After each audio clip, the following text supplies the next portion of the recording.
بسم اللہ الرحمن الرحیم۔ السلام علیکم۔ پروگرام علم و حکمت میں خوش آمدید۔ میں ہوں محمد ثنی الیاس۔ ناظرین کرام، روئے زمین پر دین کا تنہا ماخذ، واحد سورس رسالت مآب صلی اللہ علیہ وسلم کی ذات والا صفات ہے۔ یہ آپ ہی کی ہستی ہے کہ جس کو یہ حیثیت حاصل ہے کہ وہ قیامت تک جس چیز کو دین قرار دے وہی دین قرار پائے گی۔ رسول اللہ صلی اللہ علیہ وسلم نے دین کی یہ ہدایت ہمیں قرآن و سنت کی صورت میں منتقل کی ہے۔ قرآن مجید کیا ہے، ہم تک کیسے پہنچا ہے، ہم نے بہت تفصیل سے گزشتہ پروگرام میں اس پہ بات کی۔ سنت کیا ہے، سنت ہم تک کیسے پہنچی ہے، اس پر بھی گفتگو کا آغاز ہو گیا تھا، اور ہم نے یہ جانا تھا کہ سنت کن چیزوں پر مشتمل ہوتی ہے، سنت کی فہرست کیا ہے۔ غامدی صاحب نے اپنی کتاب میزان میں سنن کے باب کے تحت جو ٹاپکس بیان ہوئے ہیں، جو عنوانات ہیں کہ کن کن چیزوں پر مشتمل ہوتی ہے سنت، اس کی ایک ابتدائی فہرست بھی ہمارے سامنے رکھی تھی۔ سوال یہ ہے کہ یہ سنتوں کی فہرست مرتب کیسے کی گئی ہے، وہ کون سے اصول ہیں جن کی روشنی میں ہم سنن کی اس فہرست کو جان سکتے ہیں، اور سب سے اہم سوال کہ سنتوں پر غور کرنے کے یہ اصول خود کیسے معرض وجود میں آئے ہیں، ان کی اپنی دینی، علمی، عقلی بنیادیں کیا ہیں۔ یہ سارے سوالات لے کر آج ہم ایک دفعہ پھر حاضر خدمت ہیں۔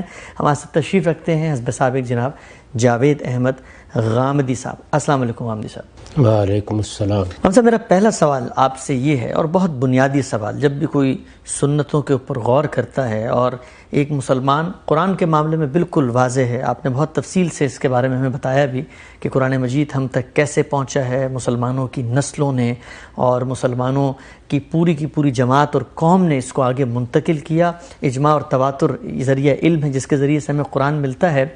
سنت کے بارے میں آپ سے پوچھنا چاہتا ہوں کہ یہ کیوں نہیں ہوا کہ جس طریقے سے قرآن ہم تک پہنچا ہے سنت بھی اسی ذریعے سے پہنچتی۔ قرآن کے بارے میں ہمیں کوئی اصول بنانے کی ضرورت پیش نہیں آئی کہ قرآن مجید کیا ہے، کن اصولوں کی روشنی میں ہم طے کریں گے کہ فلاں چیز قرآن ہے، فلاں چیز قرآن نہیں ہے، لیکن سنتوں کے باب میں آپ نے بھی اپنی کتاب میں مبادی تدبر اصول، مبادی تدبر سنت کے ضمن میں یہ بات بیان کی ہے کہ یہ وہ اصول ہیں جن کی روشنی میں سنتیں ہم دریافت کریں گے، اس کی فہرست مرتب کریں گے۔ تو میرا آپ سے بنیادی سوال یہ ہے کہ کیا ضرورت پیش آئی کہ آپ نے اپنی کتاب میں کچھ اصول لکھے اور اس کی روشنی میں پھر سنتوں کی ایک فہرست مرتب کی؟ اس کی وجہ وہ تاریخی واقعہ ہے جو مسلمانوں کے ساتھ بھی ہوا۔ جب بھی کوئی بڑی شخصیت پیدا ہوگی لازماً ہوگا دنیا میں جتنی بھی مذہبی یا فلسفیانہ یا صوفیانہ روایتیں قائم ہوئی ہیں ان سب میں آپ کو یہ چیز ملے گی، وہ یہ ہے کہ جس وقت کوئی بڑی شخصیت اپنا علم دنیا کو دے کر رخصت ہوتی ہے، اس کے زمانے میں بھی اور اس کے بعد بھی لوگ اس کی بہت سی چیزیں بیان کرتے ہیں۔ درست۔ یہ چیز فطری ہے، اس کو آپ روک نہیں سکتے۔ یعنی آپ ایک کتاب لکھ دیں گے، آپ اپنی بات لوگوں کے سامنے متعین طریقے پر کسی لیکچر میں بیان کر دیں گے، آپ کسی چیز کی تعلیم دے دیں گے، یہ تو آپ کی طرف سے کام ہے جو کیا جا رہا ہے، لیکن آپ دنیا میں جئیں گے تو لوگ آپ سے ملنے کے لیے آئیں گے، آپ سے بات کریں گے، آپ سے سوالات کریں گے، آپ سے کوئی چیز پوچھیں گے، آپ کو کہیں کوئی تبصرہ کرنا پڑے گا، کسی چیز کی وضاحت میں کوئی بات کرنی پڑے گی۔ یہ چیزیں جو سننے والے لوگ ہیں وہ ہمیشہ آگے بیان کرتے ہیں۔ ٹھیک۔ اس کو آپ وقتی طور پر اگر روکنے کی بھی کوشش کریں تو آپ کی وہ کوشش وقتی طور پر ہی کامیاب ہوگی۔ یعنی یہ ہو نہیں سکتا کہ آپ ایک فطری عمل کو غیر فطری طریقے سے بند کر دیں۔ تو رسالت مآب صلی اللہ علیہ وسلم کے زمانے میں بھی جو لوگ دور دراز علاقوں سے آپ سے ملنے کے لیے آتے تھے، یا کسی موقع کے اوپر خود صحابہ کرام میں سے بعض لوگ باہر چلے جاتے اور آ کر چاہتے کہ کوئی بات ہوئی ہو تو ہمیں معلوم ہو جائے، اور اسی طریقے سے آپ کے بعد بھی یہ سلسلہ جاری رہا، لوگ آپ کی یہ باتیں بیان کرتے تھے۔ ٹھیک۔ اس کے نتیجے میں دو طرح کی چیزیں آپس میں مل گئیں۔ اچھا۔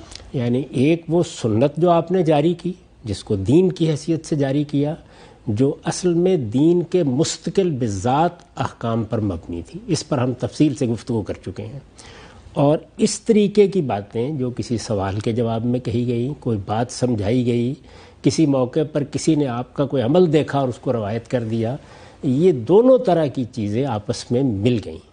ٹھیک، یعنی وہ ایک روایت بھی چل رہی ہے اور یہ چیز بھی آپ کے حوالے سے یا آپ کو دیکھ کر یا آپ کو سن کر آگے بیان کی جا رہی ہے. اس میں کیا ہے کیا نہیں ہے، یہ ایک اہم ترین سوال تھا کہ مستقل بذات احکام جو دین کی حیثیت سے دیے گئے وہ تو دے دیے گئے اور سب صحابہ میں جاری کر دیے گئے. میں نے اس کے لیے جو تعبیر اختیار کی ہے وہ یہ ہے کہ دین کی حیثیت سے جاری کر دیا، یعنی اس میں انیشیٹو بھی رسالت مآب صلی اللہ علیہ وسلم کی طرف سے ہے. آپ نے اس کو دین قرار دیا، آپ نے لوگوں کو دین کی حیثیت سے بتایا، آپ نے لوگوں میں دین کی حیثیت سے اس کو رائج کیا. اس کو میں کہتا ہوں دین کی حیثیت سے جاری کر دیا. اور یہ دوسری باتیں بھی بیان ہونے لگ گئیں. یہ جو کچھ بھی یہ اصول بنانے پڑے ہیں وہ ان دو چیزوں کو الگ الگ کرنے کے لیے بنانے پڑے ہیں. یعنی ان کی ضرورت اس وجہ سے پڑی ہے تاکہ یہ بتایا جا سکے کہ ایک چیز کیا حیثیت رکھتی ہے اور دوسری کیا حیثیت رکھتی ہے. ٹھیک، ایک سے کس درجے کا دین منتقل ہو رہا ہے اور دوسرے میں کیسے منتقل ہو رہا ہے. یہ بالکل ایسے ہی ہے کہ ہمارے پاس اللہ کی کتاب قرآن مجید موجود ہے. اس قرآن مجید کی اس وقت سینکڑوں کی تعداد میں تفسیریں لکھی ہوئی ہیں. کوئی آدمی کسی تفسیر کو اٹھائے اور پکڑ کر آ جائے اور یہ کہے کہ قرآن میں یہ لکھا ہوا ہے، تو آپ کو یہ بتانے کی ضرورت ہوتی ہے کہ قرآن کا متن اوپر ہے، یہ نیچے جو کچھ لکھا ہوا ہے یہ یا تو ترجمہ ہے جو کسی انسان نے کیا ہے. اسی طرح اگر کوئی تفسیری حواشی ہیں یا آگے کوئی تفسیری تفصیلات ہیں تو وہ بھی انسانوں کا کام ہے جو انہوں نے لکھ کے دیا ہے. یہ میں نے مثال دی عام آدمی کو سمجھانے کے لیے. اس نوعیت کا اختلاط ان دو چیزوں میں ہو گیا، یعنی رسالت مآب صلی اللہ علیہ وسلم کی جاری کردہ سنت میں جو دین تھا اور رسالت مآب صلی اللہ علیہ وسلم کی تفہیم، تبیین، کسی سوال کا جواب، آپ کا اسوہ حسنہ، ان کو الگ کرنے کے لیے مجھے یہ کام کرنا پڑا ہے تاکہ وہ متعین اصول بتا دیے جائیں کہ آپ اس سارے ذخیرے یا اس ساری روایت پر ان کا اطلاق کریں تو سنت بالکل متعین ہو کے آپ کے سامنے آ جائے. اس میں جو بنیادی چیز ہے وہ ایک ہی ہے کہ دین کے مستقل بذات احکام کو ان چیزوں سے الگ کر دیا جائے جو ان مستقل بذات احکام کی وضاحت میں کہی گئی ہیں، تفصیل میں کہی گئی ہیں، کسی سوال کے جواب میں کہی گئی ہیں، ان پر عمل کی کسی روایت کی حیثیت سے بیان ہوئی ہیں. ان کو الگ کر کے بیان کرنا ضروری تھا. ٹھیک ہے، ہم سب آگے بڑھتے ہیں. یہ بتائیے گا، ابھی آپ نے ذکر بھی کیا کہ یہ جو دین کی روایت ہے یہ تو تمام انبیاء کے ہاں ایک ہے، وہیں سے چلی آ رہی ہے. تو کیا رسول اللہ صلی اللہ علیہ وسلم سے پہلے بھی ایسے ہوا؟ کیونکہ وہ انبیاء بھی دین دے رہے ہیں اور اس میں مستقل بذات احکام بھی ہیں، تو ان کے جو مخاطبین ہیں، ان کے جو ساتھی ہیں، انہوں نے بھی انہی انبیاء سے اس دین سے الگ، اس دین سے علاوہ، اس کے سوا بھی کوئی انڈیپینڈنٹ رپورٹنگز جو ہیں وہ بھی آگے منتقل کی ہوں، جیسا کہ اس معاملے میں ہوا آپ نے بھی بیان کیا. وہاں تو صورتحال یہی ہے. اس وقت جو آپ کے پاس اناجیل اربع ہیں، یعنی جو 4 انجیلیں ہیں، جی، گاسپلز، یعنی جن میں ایک متی کی انجیل ہے، ایک مرکس کی انجیل ہے، ایک لوکا کی انجیل ہے، ایک یوحنا کی انجیل ہے، وہ اصل میں اسی طریقے سے الہامی کلام اور تاریخی بیان کو ملا دیتی ہیں. ٹھیک، اسے بھی الگ الگ کرنا پڑتا ہے. یہی صورتحال تورات کے ساتھ ہے. تورات ہمارے پاس اس طرح بھی موجود ہے کہ جس میں تاریخی روایتیں، یعنی سیدنا موسیٰ آ گئے ہیں، انہوں نے بات کی ہے، کوئی مسئلہ ہو رہا ہے، کسی موضوع کے بارے میں کوئی بحث پیدا ہو گئی ہے، خود ان کی امت کے اندر کوئی مسائل پیدا ہو گئے ہیں، وہ تاریخ بھی بیان ہو رہی ہے، اور بیچ بیچ میں تورات کے طور پر جو اللہ کا الہام یا اللہ کی وحی ہے وہ بھی بیان ہو رہی ہے. تو وہاں پر وحی کو اور تاریخ کو الگ کرنے کی ضرورت تھی. ہمارے یہاں جہاں تک وحی کا تعلق تھا، یعنی قرآن مجید، وہ تو متعین طریقے سے الگ ہو گیا. اس کا اسلوب بالکل الگ تھا، اس کا انداز بالکل اور تھا، وہ الگ ہو گیا. تو وحی کے ساتھ، وحی سے مراد یعنی قرآن میں جو وحی ہے اس میں تو کوئی اختلاط کا سوال نہیں تھا. لیکن رسالت مآب صلی اللہ علیہ وسلم چونکہ سنت کی حیثیت سے ایک روایت جاری کر رہے تھے، اس میں اور آپ کے ساتھ ملاقاتیوں کی ان روایات میں اختلاط پیدا ہوا، اس سے فہم کے مسائل بھی پیدا ہوئے. ان کو الگ الگ کرنے کے لیے میں نے یہ خدمت انجام دی ہے. ٹھیک ہے ہم صاحب. اچھا، ہم نے پہلے اس پر گفتگو بھی کی تھی، آپ نے بیان فرمایا تھا کہ کیا وجہ تھی کہ رسول اللہ صلی اللہ علیہ وسلم نے جس وقت قرآن نازل ہو رہا تھا اس وقت سیدنا عمر کو تورات وغیرہ کے مطالعے سے روک دیا تھا تاکہ کوئی خلط مبحث پیدا نہ ہو، قرآن مجید پورے طریقے، پورے اہتمام کے ساتھ لوگ اس کو لکھ لیں. تو میرا سوال آپ سے یہ ہے کہ سنت کے معاملے میں رسول اللہ صلی اللہ علیہ وسلم نے یہی پریکٹس کیوں نہیں اپنائی؟ یعنی کیوں نہیں ہوا کہ رسول اللہ صلی اللہ علیہ وسلم اس دوران بھی لوگوں کو منع کر دیتے، روک دیتے کہ میں ایک مستقل بذات دین کی ہدایت دے رہا ہوں جس نے قیامت تک محفوظ رہنا ہے، لہٰذا اہتمام سے اسی کی پابندی کرو، اسی کا استحضار تمہیں رہے اور اس کے علاوہ کوئی چیز نہ لکھو اس دوران تم؟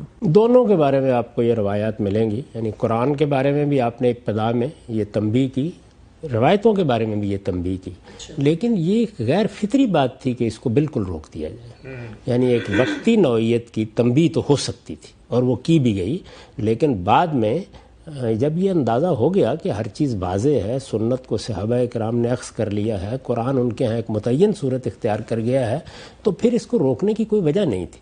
آپ ذرا یہ سوچیں کہ اگر اس کو روک دیا جاتا تو ہم کتنی بڑی دولت سے محروم ہو جاتے ہیں۔ یعنی اس وقت ہمیں یہ ضرورت محسوس ہوتی ہے کہ رسول اللہ صلی اللہ علیہ وسلم کے معمولات کو جانیں، آپ کے گھریلو زندگی کے حالات کو جانیں، صحابہ کے ساتھ آپ کس طرح محبت شفقت سے پیش آتے تھے اس کو جانیں، آپ کی سیرت کو معلوم کریں، آپ کے زمانے کو معلوم کریں۔ تو اس کا تو کوئی اور طریقہ ہی نہیں تھا اس وقت، یہی تھا کہ ملنے والے لوگ، سننے والے لوگ، دیکھنے والے لوگ بیان کر رہے تھے، تو اس کو مستقل طور پر نہیں روکا جا سکتا۔ ٹھیک، اچھا انس صاحب، یہ آپ نے فرمایا کہ یہ دونوں الگ الگ چیزیں ہیں اور آپ نے بالکل وضاحت سے بتایا کہ ان کی جو آپس میں ایک دوسرے سے الگ ہونے کے وجوہ اور علل ہیں وہ کیا ہیں۔ سوال میرا آپ سے یہ ہے کہ رسول اللہ صلی اللہ علیہ وسلم کے اولین مخاطبین صحابہ کرام جن کو سب سے پہلے قرآن و سنت کی یہ ہدایت دی گئی، تو کیا وہ بھی ان دونوں چیزوں میں کہ یہ دین کی مستقل ہدایت ہے قرآن و سنت کی صورت میں، اور یہ دوسری چیز جس کو آپ نے بھی بیان کیا، کیا وہ بھی اس میں فرق کرتے تھے؟ وہ دین کا حصہ کہ جو کافہ سے کافہ کو منتقل ہوا ہے، پوری مسلمان امت نے اس کو منتقل کیا ہے، اس کو وہ الگ بیان کرتے ہیں، اور جو اس طریقے سے چیزیں بیان ہو رہی تھی انہیں الگ بیان کرتے ہیں۔ البتہ یہ بات کہ سنت کے لفظ کا اطلاق صرف اس پہلے حصے پر کیا جائے، یہ وہ چیز ہے کہ جو میں نے کی ہے اور یہ بتایا ہے کہ کیوں کی ہے۔ اس کو آپ جب ان اصولوں کا جائزہ لیں گے تو پوری طرح جان لیں گے کہ یہ کیا خدمت انجام دی گئی ہے۔ یعنی یہ خدمت ہے، اس کے نتیجے میں نہ کوئی چیز دین سے نکلی ہے، نہ کوئی میں نے دین میں داخل کر دی ہے، وہی دین کا پورا کنٹینٹ ہے، اس کو ایک کیٹیگرائز کرنے کا عمل کیا گیا ہے۔ یعنی وہ کیا چیزیں ہیں کہ جن کو سنت کی حیثیت سے یا اس عنوان کے تحت آنا چاہیے، اور وہ کیا چیزیں ہیں کہ جن کو تفہیم، تبیین، اسوہ حسنہ، سیرت، سوانے کے عنوان کے تحت آنا چاہیے۔ یہ کام ہمیشہ بعد میں ہوا کرتے ہیں۔ یعنی جس وقت آپ دنیا سے رخصت ہو جاتے ہیں تو آپ کے کام کو اس طریقے سے متعین علوم میں ڈالنا یہ بعد کا کام ہے۔ آپ کا ایک مشن تھا، صحابہ کرام کی ساری مصروفیت اسی میں تھی۔ یعنی ایک دعوت پہنچائی جا رہی ہے، ایک پیغام دیا جا رہا ہے، ایک بڑی کشمکش برپا ہو گئی، اس میں جنگیں تک پیش آ گئی، ہجرت تک کرنی پڑ گئی، تو وہ کوئی علم کا دور نہیں ہو سکتا تھا۔ بعد ہی میں یہ سب ہوگا، اور ہمارے ہاں سارا علم اسی طرح ترتیب پایا ہے۔ یعنی رسالت میں آپ صلی اللہ علیہ وسلم سے متعلق جو باتیں بیان کی گئیں تو ان کے لیے آپ نے اصول بنائے نا بعد میں، یعنی روایت کو کب صحیح قرار دیا جائے گا، کب حسن قرار دیا جائے گا، کب وہ شاذ ہوگی، کب موزل ہوگی، کب مرسل ہوگی، کب موقوف ہوگی، یہ سارا فن بھی آپ نے ترتیب دیا۔ کیوں ترتیب دیا؟ اس لیے کہ یہ بعد ہی میں ہوا کرتا ہے۔ تو یہ ضروری تھا کہ جو چیزیں تفہیم، تبیین، سیرت، سوانے اور اسوہ حسنہ کے طور پر بیان ہو رہی ہیں ان کو الگ عنوان دیا جائے، اور سنت جو دین کا ماخذ ہے، جس میں دین کے مستقل بذات احکام بیان ہوتے ہیں، اس کو بالکل الگ عنوان دیا جائے، کیونکہ وہ سنت تو اصل میں دین کا وہ کانٹینٹ ہے جس سے معمولی انحراف بھی آپ کو دین سے الگ کر دیتا ہے۔ یہ چیزیں تحقیق کا تقاضا کرتے ہیں، یہ بنیادی طور پر تاریخی ریکارڈ ہے۔ اچھا، یہ جو آپ نے اصول اپنی کتاب میزان میں بیان فرمائے ہیں سنت پر غور و فکر کے، تو کیا یہ کہا جا سکتا ہے کہ ان کی جو بنیاد ہے، ان کا جو نظام فکر یا ان کے پیچھے جو اپسٹمالوجی ہے ان کی، وہ در حقیقت عقل ہے؟ یعنی انسانی عقل، انسانی شعور یہ تقاضا کرتا ہے کہ دین کے یہ مستقل بذات عملی احکام ہیں، ان کو علیحدہ ہونا چاہیے ہے، اور جو انڈیپینڈنٹ انڈیویجول رپورٹنگز ہیں ان کو ان سے الگ کر لینا چاہیے. تو کیا یہ اسٹیٹمنٹ درست ہوگی؟ ہم ان اصولوں پر ابھی آئیں گے اور ایک ایک کر پہ ان پہ تفصیلاً آپ سے بات بھی کریں گے. لیکن کیا یہ کہا جا سکتا ہے کہ جتنے اصول آپ نے سنت پر غور و فکر کے بیان کیے ہیں اس کی بنیاد در حقیقت انسانی عقل میں پائی جاتی ہے؟ دیکھیے بات یہ ہے کہ رسالت باب صلی اللہ علیہ وسلم نے کام دو کیے ہیں، تو اس وجہ سے ان دونوں کو الگ ہونا ہی چاہیے. یعنی اس میں تو عقل استعمال کرنے کی بھی ضرورت نہیں ہے، واقعے کا بیان ہے یہ. ٹھیک. یعنی واقعہ ہوا ہی اس طرح ہے. رسول اللہ صلی اللہ علیہ وسلم نے قرآن دیا تو ایک واقعہ ہے نا. تو جب میں اس کو بیان کروں گا کہ قرآن بالکل الگ اللہ کی کتاب کی حیثیت سے رسول اللہ نے دیا ہے تو یہ واقعے کا بیان ہے. یعنی اتنی عقل تو اس کو بیان کرنے کے لیے بھی چاہیے کہ آدمی مجنون نہ ہو. لیکن یہ تو ایک بالکل ہی سادہ بات ہے نا. ایسی ہی صورتحال یہاں ہے. یعنی رسالت مآب صلی اللہ علیہ وسلم نے جس طرح قرآن مجید ایک الگ کتاب کی حیثیت سے متعین طور پر اللہ کی کتاب کی حیثیت سے اللہ کے کلام کی حیثیت سے دیا، اسی طرح سنت دین کی حیثیت سے جاری کی. اور وہ جو کام میں نے آپ کو بتایا وہ فطری طور پر راویوں نے کیا، لوگوں نے کیا. تو یہ اتنا الگ الگ ہے کہ اس کے لیے کوئی عقل استعمال کرنے کی ضرورت نہیں ہے خاص طور پر. یعنی اتنی عقل کافی ہے جتنی کہ ایک چیز کو دیکھ کے آپ الگ الگ پہچانتے ہیں. بھئی یہ میز پڑی ہوئی ہے، یہ کرسی پڑی ہوئی ہے، تو اس میں تو صرف الگ کر کے بتانا ہے اور کچھ بھی نہیں تھا. ٹھیک ہے ہم سب. فہرست پر آنے سے پہلے میں چاہوں گا کہ ذرا ایک اور کلیریفیکیشن، ایک اور وضاحت آپ کر دیں.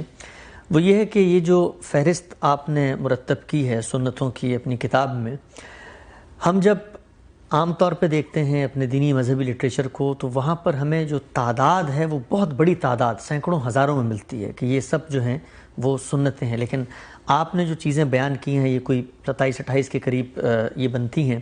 تو سوال جو ایک عام مسلمان کے ذہن میں اٹھتا ہے وہ یہ ہے کہ کیا وجہ ہے کہ وہاں پر فہرست اتنی طویل ہے اور یہاں پر فہرست اتنی مختصر ہے؟ اور ظاہری بات ہے جب آپ ایک مختصر فہرست کو دیکھتے ہیں تو آدمی یہ سوچتا ہے کہ رسالت مآب صلی اللہ علیہ وسلم کی زندگی کا ایک بڑا حصہ جو ہمیں دوسری جگہ پر سنن کی صورت میں نظر آ رہا ہے وہ یہاں پر غیر متعلق ہوتا ہوا نظر آتا ہے. تو اس کی کیا وجہ ہے؟ کچھ واقعے میں ہوا ہے. یعنی مجھے کیا حق حاصل ہے کہ میں کسی چیز کو کم کر دوں یا زیادہ کر دوں؟ جو کچھ واقعے میں ہوا ہے اس کو کیٹیگرائز کیا گیا ہے. ٹھیک. یعنی یہ قرآن ہے، یہ بتایا گیا ہے. یہ سنت ہے جس کو رسول اللہ صلی اللہ علیہ وسلم نے دین کی حیثیت سے جاری کیا ہے. یہ آپ کے علم و عمل کی تاریخ ہے. اس میں کہیں آپ کی سیرت بیان ہوگی، کہیں آپ کے سوانح بیان ہوں گے، کہیں آپ کا اسوہ حسنہ بیان ہوگا. یعنی وہ نمونہ جو آپ کی ذات سے ہمارے سامنے آتا ہے، یہ ساری چیزیں الگ الگ بیان ہوں گی. ٹھیک. یہ ان کو عنوانات دیے گئے ہیں تاکہ یہ الگ الگ سمجھ میں آئیں. ان کے درمیان اختلاط سے بڑی خرابی پیدا ہوتی ہے. یعنی کوئی آدمی رسول اللہ صلی اللہ علیہ وسلم کی ذاتی زندگی کے معاملات کو سنت قرار دینے کی جسارت کر لیتا ہے. کوئی آپ کے کھانے پینے کی چیزوں کو سنت قرار دینے کی جسارت کرتا ہے. کوئی آپ کے لباس کے بارے میں یہی رائے قائم کر لیتا ہے. تو اس وجہ سے یہ ضروری تھا کہ آپ کی ایک تاریخ ہے آپ کے علم و عمل کی، جس میں آپ کا اسوہ حسنہ بھی ہے، آپ کی تفہیم بھی ہے، تبیین بھی ہے، آپ کی سیرت بھی ہے، آپ کے سوانح بھی ہیں اور آپ کا دیا ہوا دین بھی ہے. تو یہ واقعے میں الگ ہیں دونوں چیزیں، ان کو الگ پیش کرنے کی ضرورت تھی. بس اتنی خدمت ہی میں نے انجام دی. درست. آگے بڑھتے ہیں ہم سب. یہ جو اصول ہیں اس میں جو پہلا اصول آپ نے اپنی کتاب میں بیان کیا کہ سنت صرف وہی چیز قرار پا سکتی ہے جو اپنی نوعیت کے اعتبار سے دین ہو. تو یہ بتائیے گا کہ یہ اصول کیسے اخذ کیا؟ یعنی یہ بات کہ رسول اللہ صلی اللہ علیہ وسلم صرف دین ہی کی حیثیت سے کوئی عملی چیز دیں گے تو اس کو سنت کی کیٹیگری میں آنا چاہیے، اس کی بنیاد کیا ہے؟ نہیں دیکھیے، آپ نے دین کو دین کی حیثیت سے دیا ہے، باقی زندگی بسر کی ہے. اسی چیز کو ہمارے جریر القدر اہل علم نے ایسے ہی بیان بھی کیا ہے. درست. اچھا ہوتا کیا ہے کہ بعض اوقات ہم لفظوں کو اشتراک میں استعمال کر لیتے ہیں. تو انہوں نے یہ تقسیم کرتے ہوئے کہا کہ یہ دیکھیے یہ تو دینی سنت ہے اور یہ سنت عادیہ ہے. میں نے اس کو بالکل الگ کر دیا. یہ بتا دیا کہ رسالت مآب صلی اللہ علیہ وسلم نے قرآن دیا تو ایک عالم کیا یہ فرض ہے، اس کی ذمہ داری ہے کہ وہ قرآن کو بالکل الگ کر کے آپ کو دے. صحابہ کرام نے ایسے ہی کیا. آج اگر قرآن ہمارے پاس ما بین الدفتین بالکل الگ اور متعین صورت میں ہے تو اسی وجہ سے ہے نا. اگر وہ یہ کرتے کہ قرآن مجید کے ساتھ بہت سی باتیں ملا دیتے اور اس کے بعد آج ہم بیٹھے ہوتے کہ قرآن کی آیت کون سی ہے اور روایت کون سی ہے. تو الگ کیا نا انہوں نے اس چیز کو. بالکل اسی طرح جو عمل کی روایت رسالت مآب صلی اللہ علیہ وسلم نے دین کے لیے قائم کی، یہ ضروری تھا کہ اس کو بھی الگ کیا جائے. اچھا، وہ اگر آپ الگ نہیں کریں گے تو پھر میں نے آپ سے عرض کیا ہے کہ اس میں تو پھر ذاتی زندگی کی بے شمار چیزیں جو ہیں وہ دین بن جائیں گی. تو رسول اللہ صلی اللہ علیہ وسلم نے بار بار خود لوگوں کو یہ بات بتائی. قرآن مجید نے رسول اللہ صلی اللہ علیہ وسلم کا تعارف کرایا، اس سے پہلے کے پیغمبروں کا تعارف کرایا. تو کیا کہا؟ یہ کہا کہ شرع لکم من الدین ما وصی بہ نوحا والذی اوحینا الیک، کہ ہم نے آپ کے سپرد دین کیا ہے، اور یہ دین وہی دین ہے جو ہم نے اس سے پہلے کے پیغمبروں کو دیا تھا. ٹھیک. ما وصی بہ نوح والذی اوحینا الیک وما وصینا بہ ابراہیم و موسیٰ و عیسیٰ، یعنی پیغمبروں کا نام لے کے بتایا کہ یہ دین ہم نے ان کو دیا تھا. اور یہ دین دے کر کیا نصیحت کی تھی؟ یہ نصیحت کی تھی کہ انا اقیم الدین، تم کو اس دین پر عمل پیرا ہونا ہے، اس کو اپنی زندگی کا دستور بنانا ہے. تو پیغمبر اس کے لیے آئے تھے. ٹھیک. یعنی وہ اس لیے نہیں آئے تھے کہ وہ آپ کو یہ بتائیں کہ دیکھو میں کھاتا کیا ہوں، میں پہنتا کیا ہوں، میں نے فلاں موقع کے اوپر اپنی بیویوں کے ساتھ کیا بات کی ہے، میں نے کوئی جنگ کے لیے اسلحہ بنایا ہے تو اس کی کیا نوعیت ہے. یہ سب چیزیں ان کی زندگی میں بھی اسی طرح پیش آتی تھیں جس طرح ہماری زندگی میں پیش آتی ہیں. لیکن جس چیز کو وہ دین کی حیثیت سے جاری کر رہے تھے، یہ فرق خود انہوں نے کر دیا.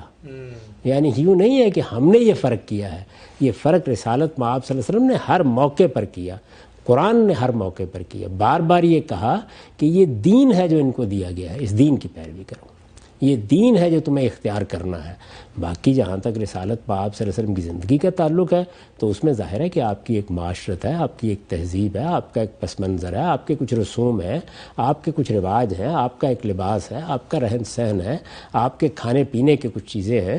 وہ ساری چیزیں جتنی ہیں وہ آپ کی معاشرت سے پیدا ہوتی ہیں.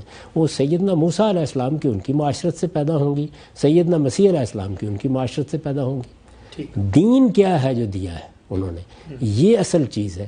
تو جس چیز کو رسول اللہ صلی اللہ علیہ وسلم نے دین کی حیثیت سے جاری کیا، جیسے جس چیز کو آپ نے قرآن قرار دیا اسی کو قرآن کی حیثیت سے پیش کیا جائے گا نا. تو جس چیز کو آپ نے دین قرار دیا اسی کو دین کی حیثیت سے پیش کیا جائے گا. تو اس لیے یہ پہلا اصول متعین کر کے بتایا گیا کہ ہر حال میں دین ہی کو سنت کے زیر عنوان ہونا چاہیے، کیونکہ پیغمبر کی حیثیت سے، یعنی رسالت مآب صلی اللہ علیہ وسلم کی ایک شخصی حیثیت ہے، وہ کیا ہے؟ وہ محمد بن عبداللہ کی ہے. اور ایک آپ کی پیغمبرانہ حیثیت ہے. پیغمبرانہ حیثیت سے جو چیز آپ نے دی وہ واضح طور پر دین کہہ کے دی، واضح طور پر دین کہہ کے سکھائی، واضح طور پر دین کہہ کے اس کو جاری کیا. تو یہ چیزیں ہیں جن کو الگ کرنا لازم تھا. چنانچہ میں نے اس میں جو پہلا اصول بیان کیا ہے اس میں یہ بھی بتایا ہے کہ قرآن مجید نے پیغمبروں کے سپرد کیا چیز یہ پہنچانے کے لیے، یا تو پھر قرآن مجید یہ کہہ دیتا کہ یہ پیغمبر آ گئے ہیں اور اب اس کے بعد جو یہ کھائیں وہ تم کھاؤ گے، جو یہ پئیں وہ تم پیو گے، جو پہنے وہ تم پہنو گے. یہ تو قرآن نے کہیں نہیں کہا. یہ کہا ہے یہ میرا دین لے کر آئے ہیں. ارسل رسولہ بالہدی و دین الحق، اللہ نے اپنے رسول کو ہدایت دے کے اور دین حق دے کے بھیجا ہے. تو جو دین حق یا ہدایت آپ کے پاس ہے اس کو الگ کرنا یہ آپ نے خود کر دیا. ہم تو صرف اس کو بیان کر رہے ہیں کہ یہ آپ نے یہ دین دیا تھا ہمیں، اور اس کو متعین کرنے کے لیے لوگوں کو توجہ دلا رہے ہیں کہ ایسے اس کو متعین کر کے سمجھیں بھی اور اختیار بھی کریں. ٹھیک. اچھا غم صاحب، ہم یہ دیکھتے ہیں کہ جو صحابہ کرام ہیں رسول اللہ صلی اللہ علیہ وسلم کے اولین مخاطبین، ان کو جب رسول اللہ صلی اللہ علیہ وسلم کی طرف سے کوئی ہدایت دی جاتی ہے یا وہ خود آگے بڑھ کے ان سے کوئی رہنمائی لیتے ہیں تو ان کی زندگیوں میں یہ کیٹیگرائزیشن کہ صرف نوعیت کے اعتبار سے کوئی چیز دین ہو وہی رسول اللہ سے لی جائے گی، اس کے علاوہ نہیں لی جائے گی، اس سے کچھ مختلف مثالیں سامنے آتی ہیں. مثلا میں ایک مثال آپ کے سامنے رکھ دیتا ہوں. گزشتہ دنوں ہی آثار کے مطالعے میں میرے سامنے آئی کہ صحابہ کرام تو یہاں تک کہتے ہیں کہ ہم جو قضائے حاجت ہے اس تک کے آداب رسالت مآب صلی اللہ علیہ وسلم سے معلوم کرتے تھے.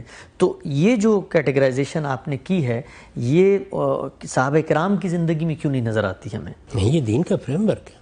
ہمارے دین کا جو کانٹینٹ ہے اس میں 4 چیزیں ہیں. اگر آپ استقراء کے طریقے کے اوپر پورے دین کے مشمولات کا جائزہ لیں تو اس میں 4 چیزیں ہیں. پہلی چیز کیا ہے؟ عبادات، یعنی بندے اور اللہ کے تعلق کے لیے جو مراسم سکھائے گئے ہیں سب پیغمبروں نے سکھائے ہیں، رسالت باب صلی اللہ علیہ وسلم نے بھی سکھائے، یعنی ہمیں نماز کیسے پڑھنی ہے، روزہ کیسے رکھنا ہے، یہ مراسم عبودیت ہے۔ دوسرے کیا ہے؟ بدن کی طہارت۔ تو بدن کی طہارت تو دین کا حصہ ہے، اس لیے وہ یہ کہہ رہے ہیں کہ ہم اس چھوٹی سے چھوٹی چیز کو بھی دین کی اللہ کے پیغمبر سے سیکھتے تھے، یعنی آپ دین پہنچانے کے معاملے میں اس حد تک جزرس تھے کہ چھوٹی چھوٹی چیزوں میں بھی ہمیں بتاتے تھے کہ دین کیا ہے اور دین تم سے کیا تقاضا کرتا ہے۔ تو بدن کی طہارت دین کا حصہ ہے، ٹھیک، یعنی ہمیں طہارت اختیار کرنی ہے، زندگی میں اختیار کرنی ہے، معاملات میں اختیار کرنی ہے، ہمیں اپنی طہارت کی بنیاد کے اوپر کچھ آداب کی رعایت کرتے ہوئے نماز پڑھنی ہے، روزہ رکھنا ہے۔ تو طہارت ہمارے دین کا ایک بہت بڑا حصہ ہے، بدن کی طہارت۔ دو چیزیں، تیسری چیز کیا؟ خور و نوش میں طیبات اور خبائث کا فرق کرنا، یعنی کھانے پینے کی چیزوں میں کیا چیز پاکیزہ ہے کھانے کے لیے اور کیا پاکیزہ نہیں ہے کھانے کے لیے۔ تو وہ دین ہے، وہ بتائیں گے جب پیغمبر تو دین بتا رہے ہوں گے۔ اور آخری چیز کیا ہے؟ اخلاق کی طہارت۔ تو یہ دین کا حصہ ہے، اس وجہ سے یہ مثال صحیح نہیں ہے۔ ٹھیک ہے صاحب، چند مثالیں میں آپ کے سامنے اور رکھتا ہوں، اور اس اصول کی روشنی میں کہ کوئی چیز اپنی نوعیت کے اعتبار سے جب تک دین نہیں قرار پائے گی، سنن کی فہرست میں وہ نہیں آ سکتی۔ کچھ مثالیں آپ کے سامنے رکھتا ہوں۔ مثلا ہم بچپن سے یہ سنتے آئے ہیں، جب بھی افطار پہ بیٹھتے تھے رمضان میں، تو بڑی بوڑھیاں، ہماری مائیں دادیاں یہی کہتی تھیں کہ کھجور سے روزہ آپ کھولیں، اور یہی سنت ہے۔ تو سوال میرا آپ سے یہ ہے کہ یہ جو کھجور سے روزہ کھولنے کو لوگ سنت میں شمار کرتے ہیں اور مسلمان کے معاشروں میں یہ بات عام ہے، تو یہ پھر جو فلٹر ہے کہ نوعیت کے اعتبار سے دین ہو، کیا اس میں یہ شامل ہوتی ہے؟ مثلا دین نے خورنوش کے بارے میں کوئی ایک آداب بتائے ہیں کہ وہ طیب ہونی چاہیے، تو کیا یہ اس کے ضمن میں آ سکتی ہے؟ نہیں، دیکھیے یہ رسالت مآب صلی اللہ علیہ وسلم کا اسوہ حسنہ ہے۔ ٹھیک، اس کے لیے صحیح عنوان یہ ہے، یعنی اگر تو آپ کسی موقع پر یہ بتا رہے ہیں کہ فلاں چیز کھانی حرام ہے، فلاں حلال ہے، فلاں چیز کھانی مکروہ ہے، فلاں چیز کھانی مستحب ہے، اگر یہ بتا رہے ہیں تو دین بتا رہے ہیں۔ ٹھیک، کھانے پینے کی چیزوں میں جو چیز آپ نے بتانی ہے وہ کیا ہے؟ چیزوں کا طیب اور خبیث ہونا، اور اس میں ظاہر ہے کہ خبائث قرآن مجید نے بتا دیا سب حرام ہے، ممنوع ہے، اور طیبات سب حلال ہے۔ تو یہ تو دین کی وضاحت ہوگی اگر آپ ایسا کریں گے۔ لیکن معمولات آپ کے، تو ظاہر ہے کہ آپ کے علاقے میں اگر کوئی پھل ہے تو آپ وہی کھائیں گے، آپ کے ہاں کوئی چیز میسر ہے تو وہی دسترخوان پر آئے گی، تو یہ آپ کا اسوہ حسنہ ہوگا۔ یعنی آپ کا نمونہ کیا ہے کہ 2 کھجوریں بھی کافی ہیں کہ آدمی روزہ کھول لے، اس کے لیے کوئی بڑے اہتمام کی ضرورت نہیں ہوتی۔ یہ نمونہ ہے جو آپ کی زندگی کا ہمارے سامنے آتا ہے، یا دوسرے لفظوں میں تعبیر کیجئے تو رسالت مآب صلی اللہ علیہ وسلم کی سیرت ہے۔ اس کے لیے صحیح عنوان یہ ہوگا، اس کے لیے صحیح عنوان سنت نہیں ہے۔ اچھا ہم سب، ہمارے علماء جب ترغیب دیتے ہیں اس طرح کے اعمال کی، تو اس میں جو پیش نظر چیز ہوتی ہے وہ تو یہی ہے نا کہ لوگ رسول اللہ صلی اللہ علیہ وسلم کے یہ جو اسوہ ہے، آپ کی جو عادات و خصائص ہیں، آپ کی زندگی کے جو معمولات، جس طریقے سے آپ کام کرتے تھے، ان کو اپنی زندگی میں اڈاپٹ کریں، ان کو اپنائیں، تاکہ ایک اپنائیت اور محبت کا جو جذبہ ہے وہ بڑھے، یہ وارفتگی کی افزونی ہو۔ تو یہ جو عمل ہے اگر کوئی شخص اس نیت سے کرتا ہے تو پھر تو وہ اجر کا مستحق تو ہوگا، اور ایک مستحسن بات تو ہوگی نا۔ یہ وہ تو رسالت مآب صلی اللہ علیہ وسلم کے ساتھ محبت کرنا، آپ کی زندگی کو اختیار کرنا، آپ سے زندگی کے آداب سیکھنا، یہ بڑی برکت کی بات ہے۔ ٹھیک، اس لیے کوئی بھی مسلمان اگر یہ کرتا ہے لیکن عقل سے کرنا چاہیے۔ مثال کے طور پر کوئی آدمی اگر یہ کہے کہ میں روزہ کھجوروں سے کھولوں گا، اس لیے کہ حضور عام طور پر کھجوروں سے روزہ کھولتے تھے، یا نمک سے روزہ کھولتے تھے، یا پانی سے روزہ کھولتے تھے، مختلف روایتوں میں چیزیں آتی ہیں، تو ٹھیک، بڑی اچھی بات ہے، اس میں محبت کا اظہار بھی ہو رہا ہے، ایک سادگی بھی ہے، رسالت مآب صلی اللہ علیہ وسلم کی یاد بھی تازہ رہتی ہے، اور آپ کی یاد یا آپ سے محبت وہ خود دین ہے اپنی ذات میں۔ لیکن وہ اسی چیز کو آگے بڑھاتا ہے اور یہ کہتا ہے کہ پاکستان کی افواج کو تمام اسلحہ بحیرہ عرب میں ڈال دینا چاہیے، کیونکہ رسول اللہ صلی اللہ علیہ وسلم ٹینکوں سے اور توپوں سے نہیں لڑتے تھے، پرانی تلواریں نکالنی چاہیے، اور تلواریں بھی بالکل اسی طریقے کی نکالنی چاہیے. تو آپ کہیں گے نا کہ یہ ایک احمقانہ بات ہے, ایسا نہیں ہونا چاہیے, یہی کہیں گے نا. اچھا, اسی طریقے سے ہمارے ہاں بہت سواریاں ایجاد ہو گئی ہیں, کاریں ہیں, آپ کے ہاں جہاز ہیں, معلوم نہیں کیا کیا چیزیں, اور آگے کیا ایجاد ہوں گی. ایک شخص یہ کہتا ہے کہ دیکھیے جی میں نے تو یہ فیصلہ کر لیا ہے کہ اس کا کوئی امکان ہی نہیں ہے, سب لوگوں کو میں اس کی ترغیب دوں گا کہ وہ گدھے پر یا گھوڑے پر یا اونٹ پر سواری کیا کریں, یہی ہمارے صحنوں میں بندھے ہوں گے, انہی پر ہم جائیں گے, یہ سنت ہے. تو آپ کہیں گے نا کہ یہ ایک احمقانہ بات ہے. تو اس لیے اسوے کو اپناتے وقت اس میں کوئی شک نہیں کہ یہ محبت کی بات ہے. آپ کو دیکھنا چاہیے کہ کون سی چیز ایسی آپ اپنا رہے ہیں کہ عقل کہتی ہے کہ اس کو اپنانے میں کوئی معنی نہیں ہے, لیکن وہ چیزیں کہ جو آپ کی معاشرت کے ساتھ, آپ کے تمدن کی تبدیلیوں کے ساتھ اب اس طرح نہیں رہیں, ان کو آپ دین قرار دیں گے یا سنت قرار دیں گے یا اسوہ قرار دیں گے, تو آپ اپنا مزے کا اڑوائیں گے, اس کے سوا کچھ نہیں ہوگا. آپ دین کو شدید نقصان پہنچائیں گے. اسی چیز کو شاہ ولی اللہ نے اس طرح بیان کیا تھا کہ ایسی چیزوں کے بارے میں یہ کہنا کہ یہ سنت ہے یا دین ہے, یہ خود بدعت ہے. درست. اور رسالت مآب صلی اللہ علیہ وسلم نے سختی کے ساتھ اس سے روکا ہے. ان چیزوں کو بس یہیں رکھ کے بیان کرنا چاہیے کہ آپ یہ کہیں کہ حضور ایسا کرتے تھے, اور یہ بتا دیں کہ نہ یہ سنت ہے, نہ یہ دین ہے, نہ اس کی پابندی ضروری ہے. یہ محبت کی بات ہے. ہم اپنی پسندیدہ شخصیات کے ساتھ ایک تعلق خاطر محسوس کرتے ہیں, اور بہت سی چیزیں وہ کرتے ہیں کہ جو ان کو پسند تھیں, لیکن یہ عقل کے ساتھ کرنی چاہیے, اور ان میں سے کسی چیز کو دین قرار نہیں دینا چاہیے. اگر دین قرار دیا جائے گا کسی ایسی چیز کو کہ جو دین نہیں ہے, تو اسی کو بدعت کہتے ہیں. اور اگر آپ جو چیز دین ہے اس کو دین سے نکالیں گے تو آپ اصل میں اللہ کے خلاف بغاوت کر رہے ہیں. تو دونوں چیزیں ضروری ہیں کہ جو دین ہے اسے ہر حال میں محکم پکڑ کر رکھا جائے, اور جو چیز دین نہیں ہے اور اس کو لوگ دین بنا رہے ہیں اس سے لوگوں کو روکا جائے, اور انہیں بتایا جائے کہ اگر وہ اس کو دین کہیں گے تو یہ بدعت ہوگی. یہ چیزیں محبت کے انداز میں آپ کریں, کوئی حرج کی بات نہیں ہے, لیکن یہ چیزیں رسالت مآب صلی اللہ علیہ وسلم نے دین کی حیثیت سے جاری نہیں کی. تو یہ رسالت مآب صلی اللہ علیہ وسلم کے دیے ہوئے دین کی تنقیح ہے. ہم اپنی طرف سے نہ کوئی چیز دین بنا سکتے ہیں, اور نہ جو دین ہے اس کو دین میں سے نکال سکتے ہیں. تو یہ چیز ہے جس کو سامنے رکھ کر میں نے وہ واقعہ نقل کیا ہے اس اصول کے تحت, کہ جس میں خود رسالت مآب صلی اللہ علیہ وسلم جب تشریف لائے اور مدینے میں آپ نے دیکھا کہ لوگ کھجوروں کو گابا دیتے ہیں, پیمند لگاتے ہیں, اس کو تعبیر نخل کہا جاتا ہے عربی زبان میں. دیکھا اور اس پر کوئی تبصرہ کر دیا. وہ ایک ایسے بات تھی جیسے بزرگ کر دیتے ہیں, لوگوں نے تعبیر نہیں کی, پیمند نہیں لگایا, تو اس سے پھل نہیں آیا, کیونکہ یہ تو اللہ تعالیٰ کا طبعی قانون ہے. یعنی سائنسی قوانین تو اللہ تعالیٰ کی وہ سنت ہے کہ جو جاری ہے اس میں کبھی تبدیلی نہیں آتی. جب نہیں آیا تو لوگوں نے آ کے آپ سے بیان کیا, تو اس موقع پر آپ نے لوگوں کو اس توجہ دلائی ہے. ذرا آپ وہ سن لیجئے. میں آپ کو بتا دیتا ہوں کہ رسالت مآب صلی اللہ علیہ وسلم نے خود کتنی خوبی کے ساتھ اس کو واضح فرمایا.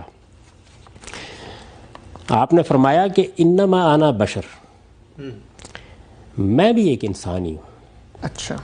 اذ امرتکم بشیء من دینکم فخذوا بہ, جب میں تمہارے دین کے متعلق تمہیں کوئی حکم دوں تو اسے لے لو.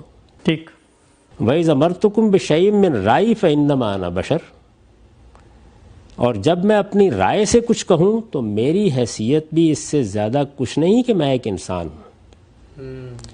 فَإِنِّي إِنَّمَا ظَنَنْتُ ظَنًّا فَلَا تُؤَاخِذُونِي بِالظَّنِّ, میں نے اندازے سے ایک بات کہی تھی. اچھا. جو آپ نے فرمایا تھا کہ اگر یہ تعبیر نہ کرو, پیبند نہ لگاؤ تو کیا فرق پڑتا ہے, تو فرماتے ہیں کہ میں نے اندازے سے ایک بات کہی تھی, اس لیے تم اس طرح کی باتوں پر مجھے جواب دینا ٹھہراؤ. درست. وَلَٰكِنْ إِذَا حَدَّثْتُكُمْ عَنِ اللَّهِ شَيْئًا, یعنی میں نے اس سے پہلے جو بات کہی تھی اس پر مجھے جواب دینا ٹھہراؤ جو گمان اور رائے پر مبنی تھی. ہاں, جب میں اللہ تعالیٰ کی طرف سے تمہیں کچھ کہوں تو اسے لے لو. اچھا. فَخُذُوا بِهِ فَإِنِّي لَنْ أَكْذِبَ عَلَى اللَّهِ, اس لیے کہ میں اللہ پر کبھی جھوٹ نہیں باندھوں گا. انتم عالم بامور دنیاکم, تم اپنے دنیوی معاملات کو بہتر جانتے ہو. اچھا, یہ رسول اللہ صلی اللہ علیہ وسلم نے خود صراحت سے یہ مسلم کی روایت ہے, آپ اس کو مسلم میں دیکھ سکتے ہیں. یہ 6126 6128 رقم کے ساتھ یہ روایت مسلم میں ہے, صحیح مسلم میں, اور یہ حدیث کی کتابوں, دوسری کتابوں میں بھی آپ کو مل جائے گی. اس میں رسالت مآب صلی اللہ علیہ وسلم نے خود اس اصول کو بیان فرما دیا. یعنی یہ اصول بالکل عقلی اصول بھی ہے, قرآن مجید نے بھی اسی چیز کو بیان کیا ہے. پیغمبروں کو دین دینے والے، اللہ کی وہ ہدایت جو دین کی حیثیت سے نازل ہوتی ہے، وہ ہدایت پہنچانے والوں کی حیثیت سے مبعوث فرمایا ہے. یعنی میں نے پہلے آپ سے عرض کیا کہ کسی جگہ قرآن مجید نے یہ نہیں کہا ہمیں کہ جو آپ پہنتے ہیں وہ پہنو، جو آپ کھاتے ہیں وہ کھاؤ، اٹھتے بیٹھتے جو طریقے اختیار کرتے ہیں وہ کرو، یہ نہیں کہا. بلکہ یہ کہا کہ جو کام آپ دین کی حیثیت سے کریں تو وہ تمہارے لیے ہدایت ہے، اللہ کی ہدایت ہے، یہ فرمایا ہے. تو یہ بات قرآن نے واضح کی، اور ایک موقع کے اوپر رسالت میں آپ صلی اللہ علیہ وسلم نے اس وضاحت، اس صراحت کے ساتھ اس کو بیان کر دی. جیسے کہ میں نے آپ کے سامنے رکھا، اور اس میں آخر میں جو الفاظ کہے ہیں وہ لافانی الفاظ ہیں. انتم عالم بامور دنیا کو، یعنی یہ کہ میں تمہیں چارپائی بنانے کے سکھانے کے لیے آیا ہوں، یا میں تمہیں ایٹم بم بنانے کا طریقہ سکھانے کے لیے آیا ہوں. نہیں، میں اس لیے نہیں آیا. یہ کاشتکاری کیسے کرنی ہے، تم نے کھجوروں کو گابا دینا ہے نہیں دینا ہے، کھیت کیسے ہموار کرنا ہے، یہ تمہارے دنیوی فنون ہے. اور انتم عالم بامور دنیاکم، تم دنیا کے ان معاملات کو مجھ سے بہتر جانتے ہو.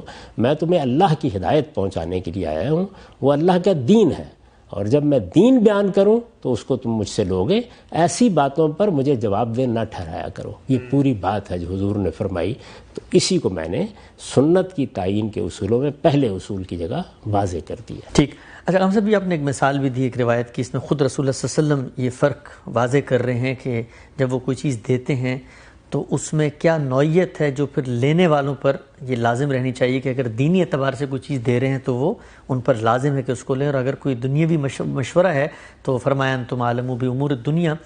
ایک آیت بالعموم پیش کی جاتی ہے ضمن میں، اور قرآن مجید میں یہ ارشاد ہوا ہے کہ وما ينطق عن الهوى ان هو الا وحی یوحى، کہ رسول اللہ صلی اللہ علیہ وسلم جو بھی بات کرتے ہیں وہ تو وحی کے ذریعے کرتے ہیں، اس میں خواہش کا کوئی عمل دخل نہیں ہوتا.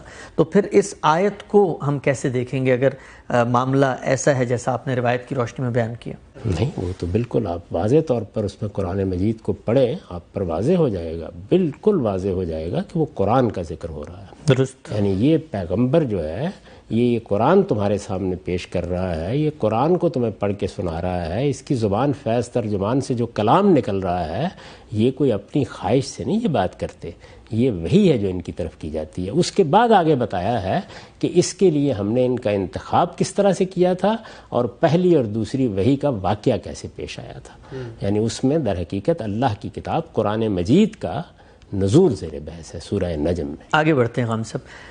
اچھا، یہ جو بنیادی اصول آپ نے بیان کیا کہ نوعیت کے اعتبار سے اس چیز کو دین ہونا چاہیے، میرا سوال یہ ہے کہ کیا جو مذہب پر غور و فکر کی ایک روایت ہے، اہل علم علماء ہیں، وہ کسی عمل کے دینی اور غیر دینی ہونے پر بھی اختلاف مطلب کر سکتے ہیں آپس میں، یا یہ بھی بالکل سرٹین اور قطعی اور ایک ایبسولوٹ ریئلٹی ہے کہ کون سی چیز دین ہے، کون سی چیز دین نہیں ہے؟ مثلا میں ایک مثال سے بات واضح کر دیتا ہوں.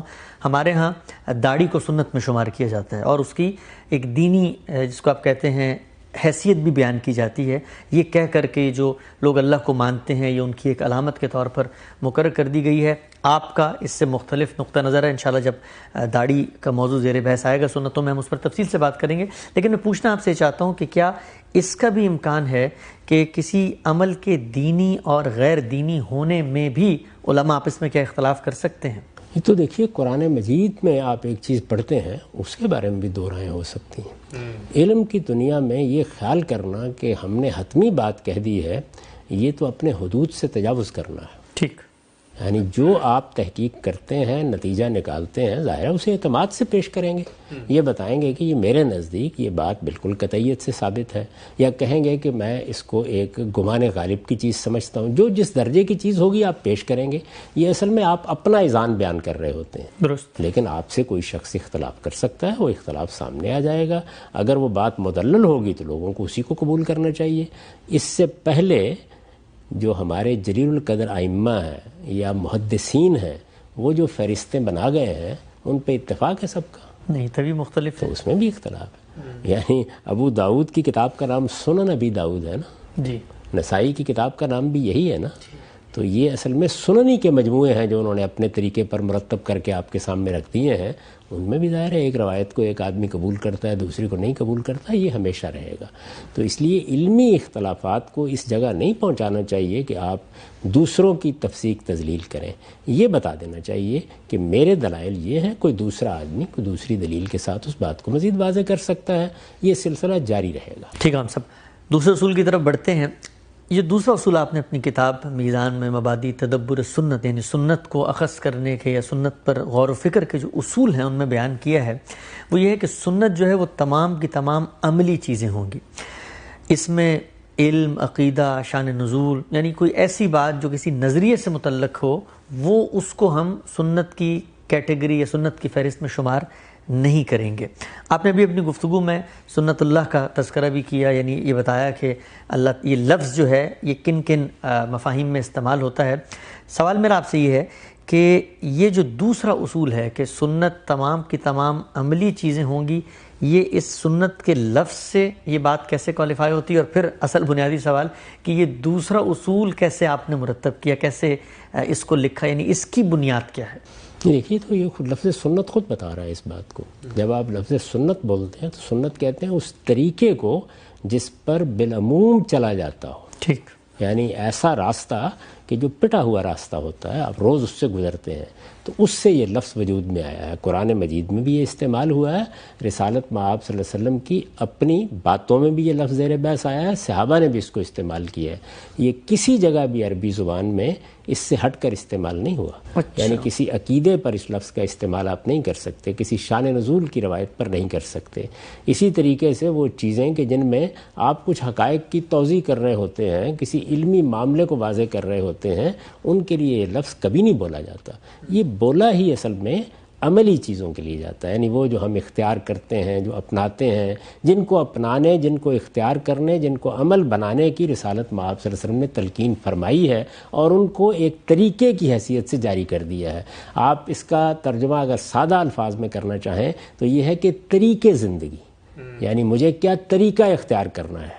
کوئی آداب آپ نے بتائے ہیں, کوئی عبادت آپ نے بتائی ہے, وہ عملی چیز ہونی چاہیے, تو اسی پہ سنت کے لفظ کا اطلاق ہوگا, کیونکہ تو لفظ ہی یہ بتا رہا ہے. یہ ایسے ہی ہے کہ جیسے مثال کے طور پر جیسے قرآن بولیں تو قرآن کا لفظ بتا رہا ہے کہ یہ ایک پڑھی جانے والی کتاب ہے. لفظ اپنے مدعی کے لحاظ سے بتا رہا ہے, اور آپ کہیں کہ قرآن سے مراد حجر اسود ہے, تو یہ تو لفظ کے بالکل خلاف ہوگی یہ بات.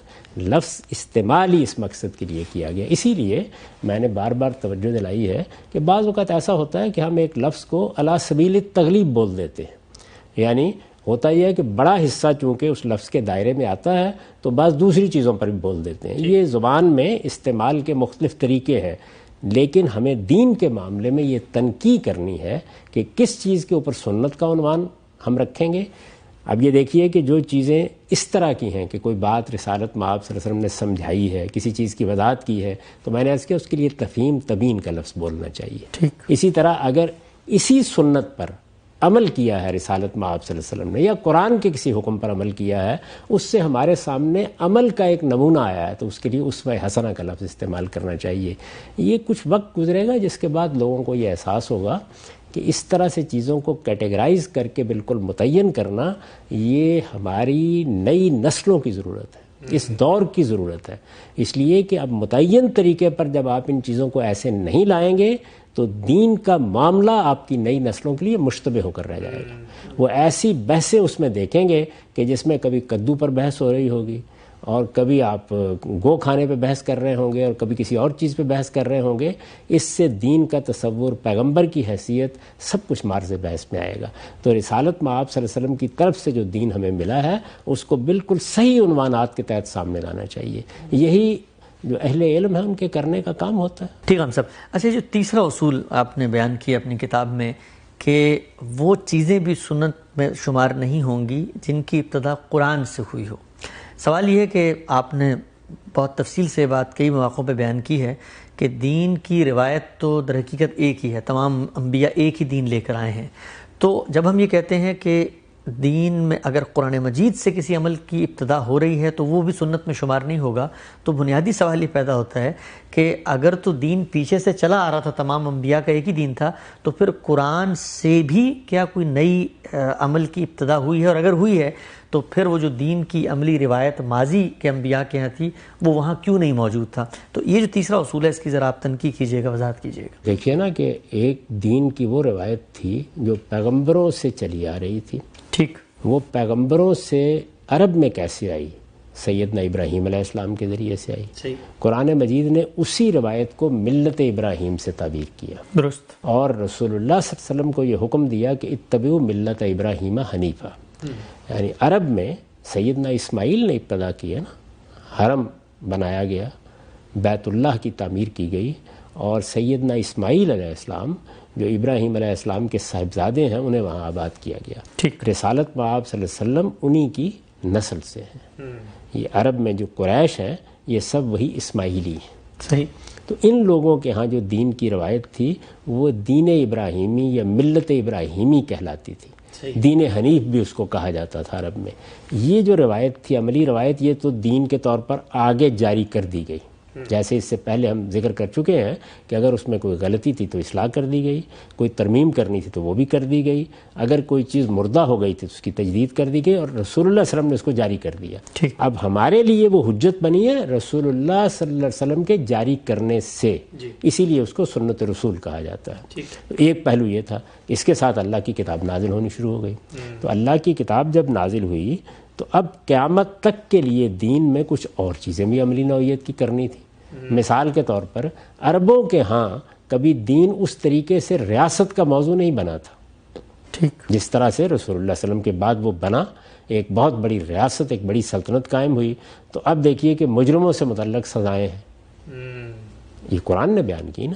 تو جو اس نوعیت کی عملی چیزیں قرآن سے ابتدا میں بیان ہوئی ہیں ان کو قرآن کے احکام کے عنوان کے تحت رکھنا چاہیے، اور جو چیزیں رسالت مآب صلی اللہ علیہ وسلم نے جاری کی ان کو سنت کے عنوان کے تحت رکھنا چاہیے، ورنہ تو دونوں میں خلط مبس ہو جائے گا. ٹھیک. یعنی یہاں کیا ہوتا ہے، قرآن پہلے حکم دیتا ہے. قرآن مجید نے یہ بتایا کہ بدکاری کرنے والوں کے ساتھ یہ معاملہ کرنا ہے. اس نے بتایا چور کے ساتھ یہ معاملہ کرنا ہے.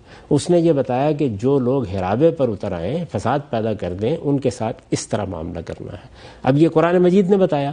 اس پر بھی تو رسالت مآب صلی اللہ علیہ وسلم نے عمل کیا، لیکن یہ قرآن کا حکم ہوگا اور اس کا عنوان بھی یہی رہنا چاہیے جس پر اللہ کے پیغمبر نے عمل کیا. یعنی ابتدا قرآن سے ہوئی. اب دیکھیے یہاں پہ کیا ہوگا، ابتدا قرآن سے ہو گئی، حکم قرآن سے سامنے آ گیا، اس حکم پر عمل کرنے کا نمونہ رسالت مآب صلی اللہ علیہ وسلم نے پیش کیا. اس نمونے کی تفصیلات کس عنوان کے تحت رکھیں گے، اسوہ حسنہ. یعنی اللہ نے حکم دیا، وہ حکم قرآن میں ہے، اس کا ماخذ قرآن مجید ہے، لیکن اس پر عمل کے لیے ہم رسالت مآب صلی اللہ علیہ وسلم کی سیرت کو جب دیکھیں گے تو ظاہر ہے کوئی عنوان چاہیے نا اس کے لیے، کیونکہ یہ آپ نے سنت کے طور پر جاری نہیں کیا. لیکن باقی جتنی چیزیں ہیں ان کو آپ دیکھیں جو آپ نے جاری کی. نماز رسالت مآب صلی اللہ علیہ وسلم نے جاری کی. ٹھیک. پورے قرآن مجید میں کسی جگہ پر بھی نماز کو ابتدا کرنے کی کوئی آیت نہیں. یعنی پہلے سے ایک جاری چیز کا ذکر ہو رہا ہے، اس کے بارے میں بات ہو رہی ہے، اس سے متعلق تاکید کی جا رہی ہے، اس سے متعلق کوئی رعایت دی جا رہی ہے، پہلے سے جاری. روزے، رمضان کے روزے رسول اللہ صلی اللہ علیہ وسلم نے جاری کر دیے، لوگ روزے رکھنے لگ گئے. رمضان کے روزے مسلمان امت کے اندر ایک سنت کی حیثیت سے رائج کر دیے گئے. اب قرآن مجید نے اس پر گفتگو کی. پہلی ہی آیات میں دیکھیے یہ کہا ہے کہ یہ روزے اگر کسی وقت چھوڑنے پڑ جائیں تمہیں تو دوسرے دنوں میں تعداد پوری کر لو. یہ نہیں بتایا کہ وہ رکھے کب جائیں گے، وہ تو طے ہے، رکھے جا چکے ہیں.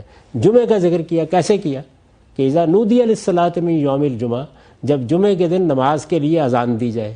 جمعہ ایک روایت کی حیثیت سے رسالت مآب صلی اللہ علیہ وسلم جاری کر چکے ہیں.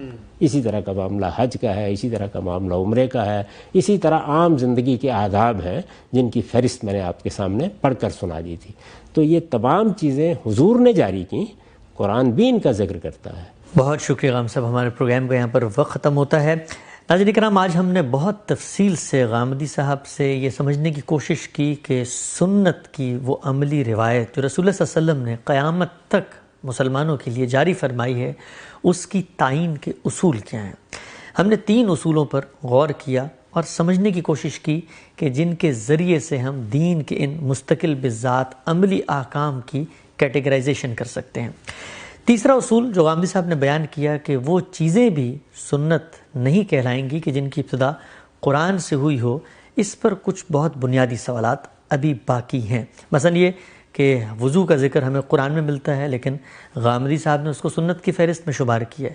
اسی طریقے سے ہم یہ دیکھتے ہیں کہ طلاق کے احکام ہمیں قرآن مجید میں ملتے ہیں لیکن ان کو بھی غامدی صاحب نے سنت کی فہرست میں رکھا ہے، اور میراث کے احکام ہمیں قرآن میں ملتے ہیں، وہ سنت کی فہرست میں تو نہیں ہے، لیکن کیا یہ عملی احکام پہلی دفعہ قرآن مجید ہی میں سامنے آئے تھے؟ بہت سارے سوالات ہیں جو سنت کے موضوع پر ابھی باقی ہیں۔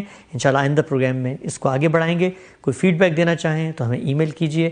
میزبان محمد حسن الیاس کو یاد دیجئے۔ اللہ حافظ۔